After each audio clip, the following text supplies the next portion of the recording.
I'm Taylor Jackson with GSU TV. I'm here in Atlanta, Georgia, where we are about to take an inside look into Atlanta's very own dancers.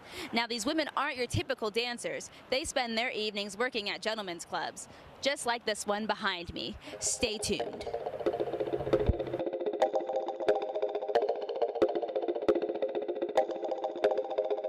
Te amo, Willie Hendrix. My name is Jasmine. My stripper name is Coco. My name is Jennifer, but my stripper name is Little Missy. So my occupation is exotic dancing, otherwise known as stripping. I would say I got into it because, after college, I was in need of money, and it was really hard trying to get a career off the ground, and I needed a roof over my head, so. I didn't have any money, and I was trying to go to college, and nobody was trying to pay for that, and the government didn't want to give me no money either. I mean, why does anyone become a stripper? It's not an ideal job, but you do what you gotta do. And since I have a son from it, I do for him. I mean, it's my life at the end of the day.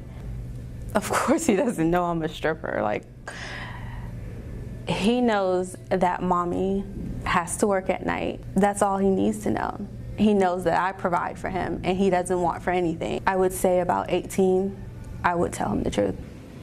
I'd say the most memorable thing would be like the first day because, it was really nerve-wracking and I didn't know, what it would be like.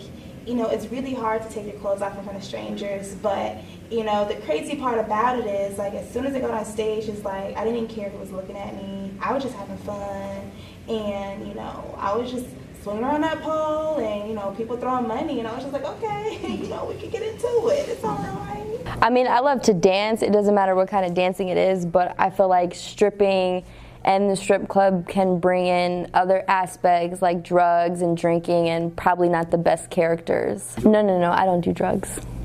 I've just never had an interest in it. Yes, so I finished my, bachelor's degree. Now I want to go and, get my master's and end up in law school. Because they don't tell you before you get into the program that when you graduate, you got to pay about $10,000 for an internship to work 40 hours a week for free for an entire year. And Little Missy ain't doing that. The game plan was to just, stack some money and have enough, but after you make this money so easy, it's hard to be like, okay, now I can stop. So, that's something I struggle with in my head a lot. I just don't tell nobody. Keep it. You just divide the two lives. I don't give a damn what my father would think, because he don't matter. I don't hate all men.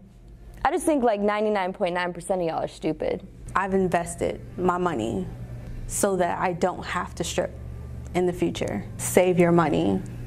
I'm trained in ballet, jazz, hip hop, and then about 3 or 4 years ago, I just started doing salsa. Keeps you limber. Like your inner hip muscles from all them splits, and then sometimes like my lower back hurts from all the hours of shaking my ass. I'm here in front of Dance 411 Studios, where I'm about to experience my very first pole dancing class.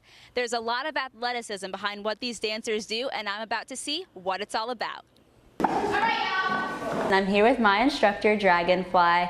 So, what got you into pole fitness? I'm a fitness junkie, so it was easy to fall into the requirements of pole, and I was also bored, as I don't know what, after I had my kid. So being a fitness junkie, how is pole fitness different from other areas of working out? Pole is art. It's like artistry. So if you're a dancer or you're an athlete or you're kind of a combination of both, you'll always find a place in pole dance. So you might take contemporary pole, you might take commercial pole, jazzy pole. There's so much you can do with pole that technically, you'll find your place. What different types of students do you have in your class? Do you have any actual professional dancers in your class? Yeah.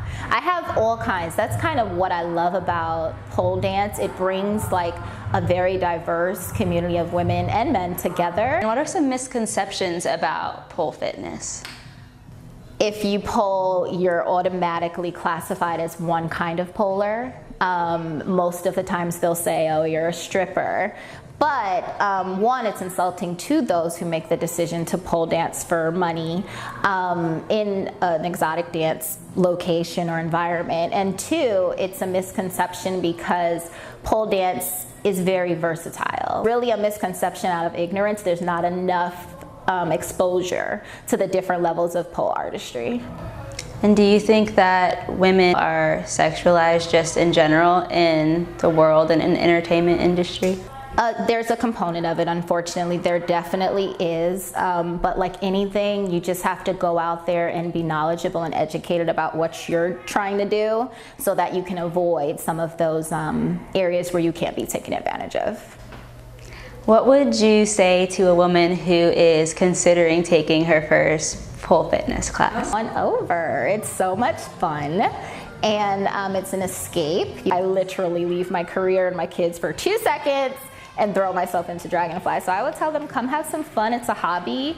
And if you want it to become a career, do it. Thank you so much, Dragonfly. If you want to know more about pole fitness class or taking any classes at Dance 411 here in Atlanta, Georgia, you can go to dance411.com and there you will see schedules, and it is $25 for a drop-in class.